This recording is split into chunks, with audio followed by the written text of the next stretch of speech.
Hey up, here we are again. That time of year where the weather's changing and my allergies are acting up. Wanted to be productive today, so I thought, why not do another one of these? It's been a little while, and there's been a few films left on the shelf for a little bit too long that I've been meaning to get to. So today, as you probably can tell by the title, we're going to be taking a look at Dr Mabuse Der Spieler, which is German for the gambler, the collector, the actor. It's got multi-meanings, and I think that plays into the plot somewhat, but I don't really know what this is about. I'm kind of going in blind with this. It's a 1922 silent black and white German film from Fritz Lang, quite famous for doing Metropolis and M, and I believe this is split into two parts. We've got two discs, and looking into it, the first part, it seems, is about 2.5 hours long, and the second part is about 2 hours long. Coming in at about 4.5 hours for the entire film. So, not the longest film we've watched, but not the shortest one either. If you're new to long run time, there are two things we're looking at in this. One is the film itself. Is it any good? And does it live up to the ridiculous length that it's got? And the second thing that we're looking for is the experience of watching a film this long. You know, things crop up, the postman might come part way through, or something might happen where I have to stop recording or something. It's hard to find the time, especially these days, to watch a long film. Things do crop up. So I always try to watch them in one sitting, one constant sitting. There'll be a break in between where I talk to the camera about what's been happening so far. Also got some food in the fridge over there, so I can grab that quickly and come back and watch part two without much of a in-between. But yeah, it's trying to be one constant viewing experience to get the full picture of the whole thing. I think I read online though that there was a month in between part one and part two of these, but it's all here in one package. I'm going to watch it all in one go. So, let me get the curtains, shut those, whack the disc in, and let's get started. And I believe I will see you in about 2.5 hours, just over.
Okay then, end of part one, end of the first disc.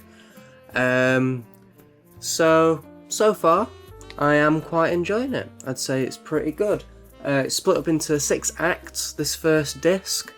Dr Mabuse, who is he? What's he all about? Well, he's a lot of things. He's a doctor, he's into psychology and the occult, he's also a hypnotist and manipulates the power of free will.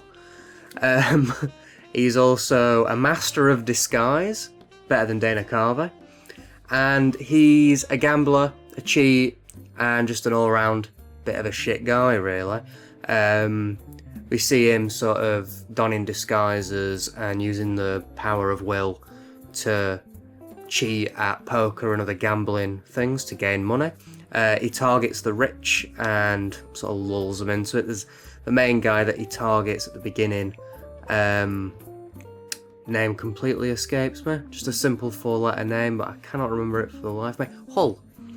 Fella called Hull. He manipulates, and this guy's like, what the hell is this? So he teams up with a policeman called Welt, and they're trying to track down and capture this mysterious fellow who's been doing it for a very long time to a lot of different people.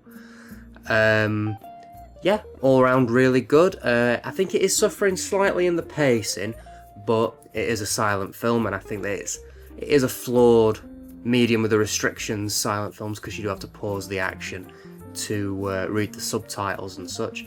But I absolutely love the style, and the story is interesting, the characters are great, and over 2.5 hours in now, I have just under 2 hours left, I think, on the next disc.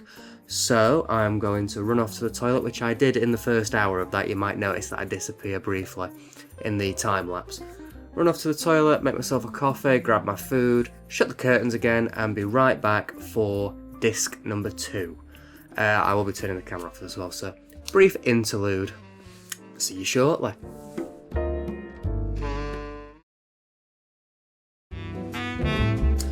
Okay, I'm back. All I need to do is shut the curtains and press play. The disc 2 is in.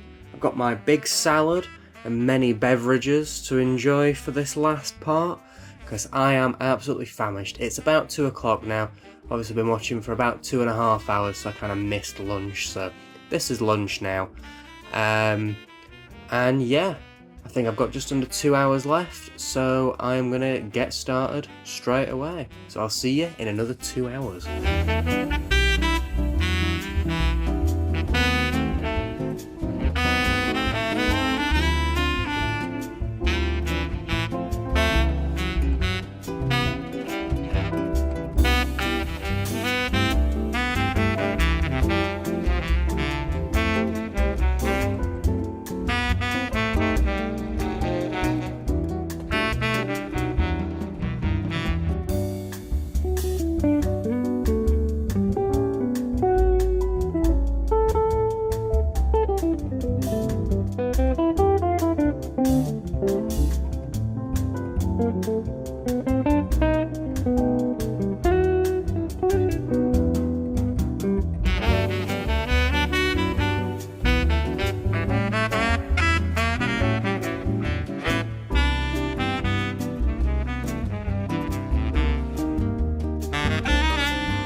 And there we have it, just finished, and you know what, I thoroughly enjoyed that. I thought that was really good.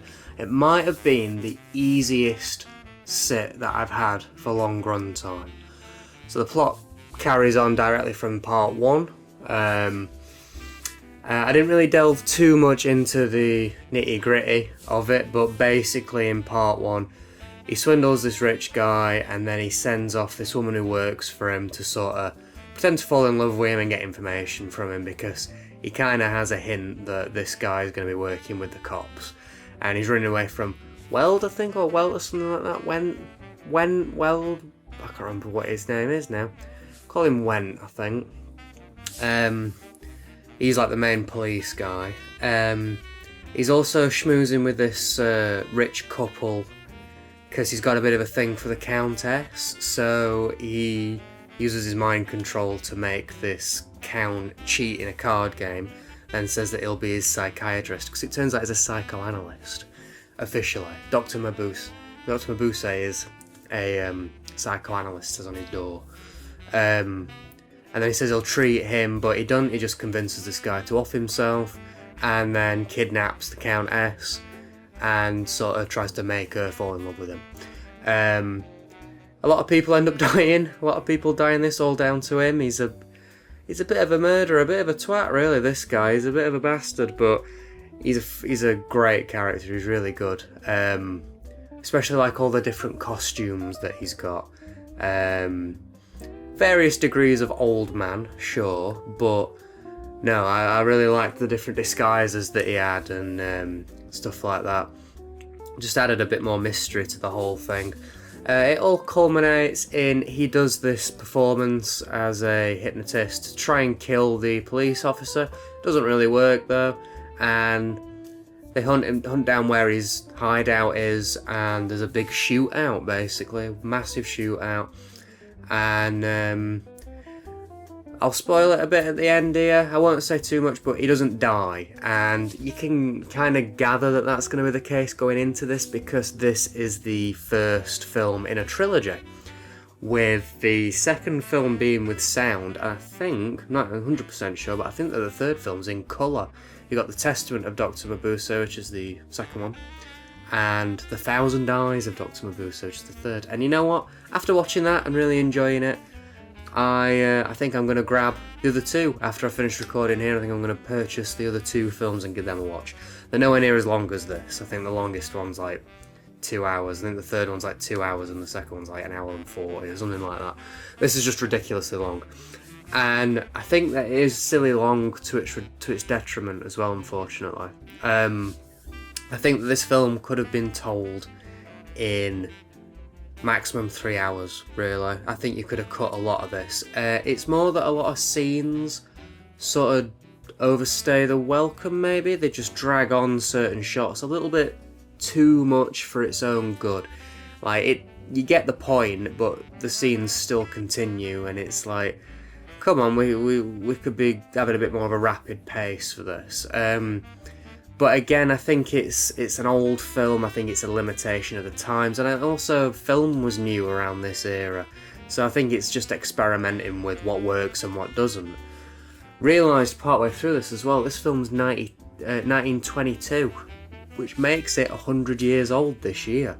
So what a great excuse to give it a look as well. Yeah, I'd say that was a really good film. It's got a lot of personality, a lot of charm. It's got a lot of effects in it, and I really like the effects in this. There's a lot of like double exposure and some really cool stuff with font animation, which works really well. Even like the title cards get a little bit sort of like a bit quirky, I guess, and sort of feed into the what's happening in the film. It wasn't as much of a horror as I thought it was going to be. It was more a thriller with a few horror elements in there. And also, it talks about cocaine way more than I was expecting in this. If you're a fan of silent films, I would say that this is a definite one to check out.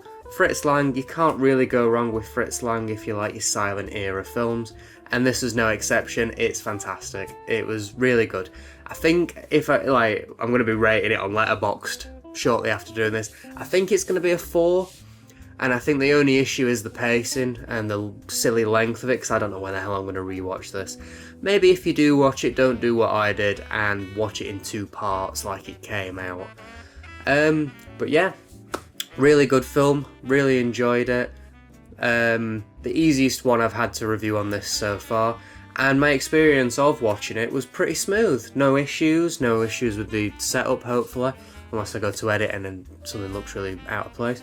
No visitors, no postman, no interruptions or anything like that. It was one smooth watch, although I did need the toilet in the first hour and about 10 minutes before the end, which is really annoying, but it was like, can't be helped, that sort of thing, can it? Can't be helped. So I hope you enjoyed watching this. If you've got any suggestions for silly long films that you want me to look at in the future, let me know in the comments.